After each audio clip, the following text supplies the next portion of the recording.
menyiapkan makanan dan juga meminta istrinya agar seperti seorang istri untuk melayani suami. Tetapi karena ada perlawanan dari seorang istri, mungkin ada ucapannya yang kurang pas oleh pelaku sehingga pelaku marah.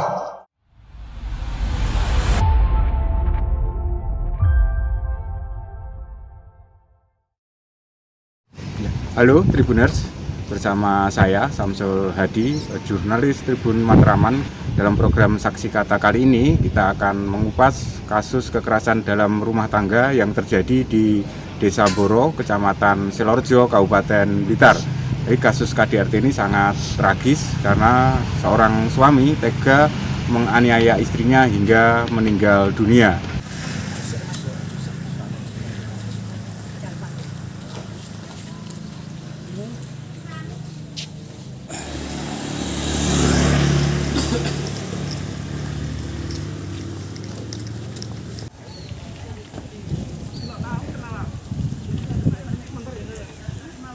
Tahan.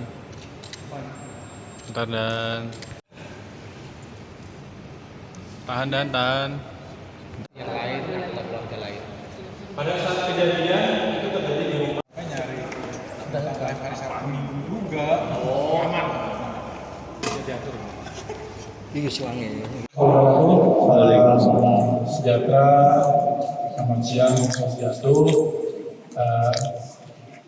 Pada siang hari ini atas izin Bapak Kapolres Blitar melalui Kabis Humas Satreskrim, kita akan melaksanakan konferensi pers terkait tindak pidana kekerasan dalam rumah tangga yang mana mengakibatkan korban meninggal dunia.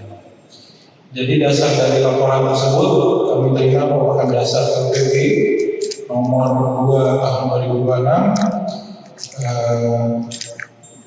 Pelapor merupakan saksi yang membantu terduga untuk membawa korban ke puskesmas, dan juga kami mengamankan terduga pelaku dengan inisial R, seorang laki-laki yang mana status R tersebut merupakan suami dari korban yang berinisial SN. Rekan-rekan sekalian, terkait kronologi kejadian tersebut dimulai pada hari Selasa, terjadi pada pukul kurang lebih jam 02.00 itu dibuktikan oleh kesaksian tetangganya yang mana sempat mendengar dan melihat juga adanya teriakan atau cekcok yang terjadi di TKP atau di rumah korban, sehingga tetangga tersebut sudah kami minta keterangan juga dan dengan keterangan dari terduga pelaku. Jadi awal mula kejadian cekcok itu bermula ketika pelaku meminta untuk menyiapkan makanan dan juga meminta istrinya agar seperti seorang istri untuk melayani suami. Tetapi karena ada perlawanan dari seorang istri, mungkin ada ucapannya yang kurang pas oleh pelaku sehingga pelaku marah. Pada saat marah tersebut akhirnya pelaku melakukan pemukulan terlebih dahulu di bagian wajah sebanyak 2 kali, selanjutnya dilakukan pemukulan di bagian perut, dan juga sampai korban ini tersungkur. Pada saat tersungkur, korban dililit menggunakan selang air. Setelah dililit dan korban lemas, pelaku sempat membenturkan kepala korban ke tembok, yang mana dari hasil otopsi memang ditemukan adanya luka robek tidak beraturan di kepala sebanyak 3 sobekan. Selanjutnya juga ditemukan ditemukan otopsi yaitu lebam di leher dan juga di bagian badan. Lebam tersebut juga dari hasil otopsi dibagi menjadi 2 bagian, yang mana ada lebam baru dan juga ada lebam yang lama. Dan itu sudah kami periksa terhadap terduga pelaku. Memang benar bahwa seminggu sebelumnya juga ada kekerasan dalam rumah tangga. Tahan. Korban dengan terduga pelaku dan juga 2 anak. Tetapi tahan dan tahan. Nyari hari Sabtu Minggu juga. Aman. Bisa diatur. Iki selange. Nyari hari Sabtu Minggu juga. Aman. Bisa diatur. Iki selange. Motif aja nih. Yang TV. Iya. Terkait hasil otopsi yang dilakukan oleh kedokteran forensik, ternyata akibat kematian dari korban merupakan kekurangan oksigen. Ya, itu dibuktikan dengan ditemukannya ada cairan air yang berada dalam saluran pernapasan atau paru-paru. Sehingga memang dari luka yang dialami oleh korban dari hasil dokteran forensik memang tidak mengakibatkan kematian. Justru adanya air dalam paru-paru ini yang mengakibatkan kekurangan oksigen. Sehingga korban meninggal dalam keadaan lemas. Posisi saat itu memang dibuktikan atau sesuai keterangan pelaku, setelah melakukan penganiayaan, pelaku berharap dengan siramnya air akan menyadar kembali kesadaran dari korban.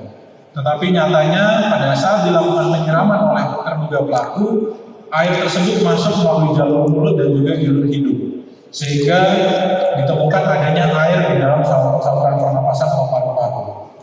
Setelah dilakukan penyiraman, korban sempat ditolong oleh terduga pelaku ini untuk dibersihkan darah yang ada dalam tubuh dan juga sempat dibawa ke tempat tidur.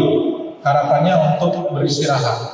Tetapi hingga pagi hari korban tidak bergerak dan dicurigai oleh terduga pelaku, sehingga pelaku meminta tolong kepada tetangga, dan setelah tetangga melihat kondisi korban yang sudah tidak bergerak, tetangga menghubungi kepala RT, ketua RT untuk dibawa ke puskesmas. Pada saat dibawa ke puskesmas, ternyata posisi sampai di puskesmas korban ini sudah dinyatakan meninggal.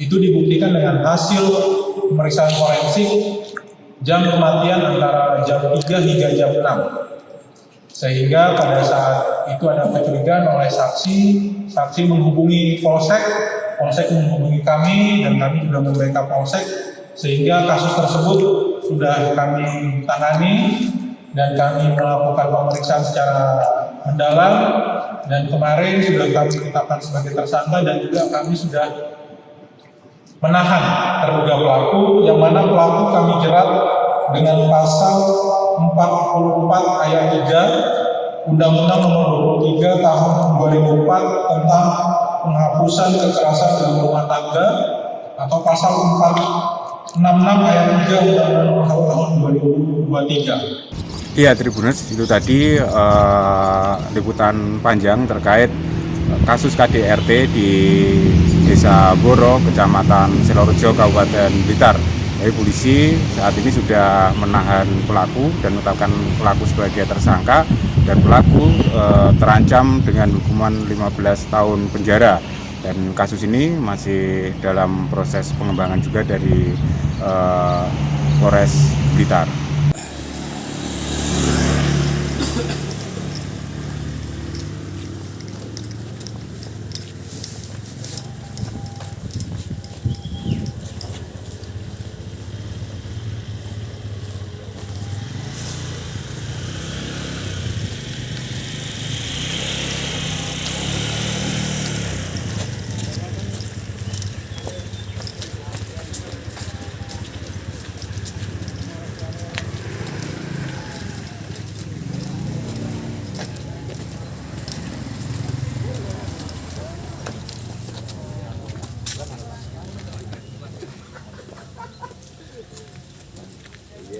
Ya orang kan enak limpahannya tuh kan, ternyata limpahannya.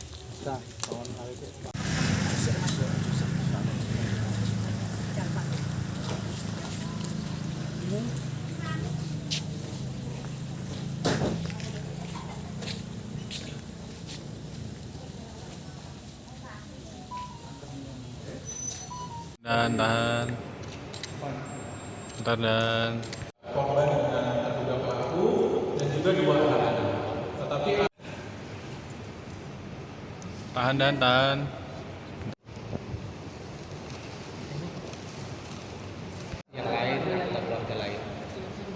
kejadian itu terjadi di rumah. Saya nyari live hari Sabtu Minggu juga. Aman. Bisa diatur. Iki suwange. Saya nyari live hari Sabtu Minggu juga. Aman. Bisa diatur. Iki suwange. Motif aja nih. Yang TV. Iya. Download Tribun X sekarang. Menghadirkan lokal menjadi Indonesia.